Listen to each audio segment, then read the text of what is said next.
শহর ফ্রান্সের কান, আর সেই কানে আবারও শুরু হলো বিশ্ব চলচ্চিত্রের সবচেয়ে জাঁকজমকপূর্ণ উৎসব ৭৮তম কান ফিল্ম ফেস্টিভ্যাল। চলবে ১৩ মে থেকে ২৪ মে পর্যন্ত। এবারের আসরেও থাকছে চমক, তারকা সমাবেশ আর ঐতিহ্যের সম্মাননা। উদ্বোধনী দিনেই লাইফ টাইম অ্যাচিভমেন্ট স্বরূপ দেওয়া হচ্ছে পাম ডিওর সম্মাননা কিংবদন্তি অভিনেতা রবার্ট ডি নিরোকে। আবার ১৮ May women in motion ২০২৫ award পাচ্ছেন হলিউড তারকা নিকোল কিডম্যান।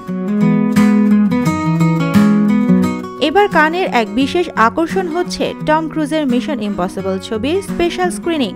১৪ মে ফ্রান্সের গ্র্যান্ড থিয়েটার লুমিয়েরেতে প্রদর্শিত হবে এই বিখ্যাত ফ্রাঞ্চাইজির নতুন কিস্তি। এদিকে ভারতের পক্ষে রেড কার্পেটে থাকছেন পরিচিত দুই মুখ ঐশ্বরিয়া রায় বচ্চন এবং আলিয়া ভাট। ভারতীয় সংবাদ মাধ্যম হিন্দুস্তান টাইমসের এক প্রতিবেদনে বলা হয়েছে, ঐশ্বরিয়া আবারও লাল গালিচায় ফিরে আসছেন। প্রায় ২ দশক আগে কান ফেস্টিভ্যালে অভিষেক করেছিলেন, যেখানে দেবদাসের প্রিমিয়ারে প্রথমবার কান চলচ্চিত্র উৎসবে হেঁটেছিলেন। তিনি কানের সঙ্গে যুক্ত সবচেয়ে আইকনিক ভারতীয় ব্যক্তিত্বদের মধ্যে একজন।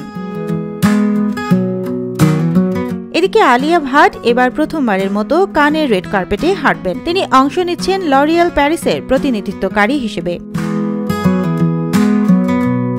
তারকাদের পাশাপাশি এবার আলোচনায় থাকবে নিয়মনীতি আর নিরাপত্তাও। নতুন ড্রেস কোড নিয়মে এবার নিষিদ্ধ হয়েছে নগ্নতা ও বিশাল আকৃতির পোশাক, যেগুলো রেড কার্পেট চলাচলে বিঘ্ন ঘটায়। তবে যত কড়াকড়ি থাকুক, ফ্যাশনের ছটা, চলচ্চিত্রের জাদু আর তারকাদের উপস্থিতিতে কান বরাবরের মতোই বিশ্ব মিডিয়ার ফোকাসে।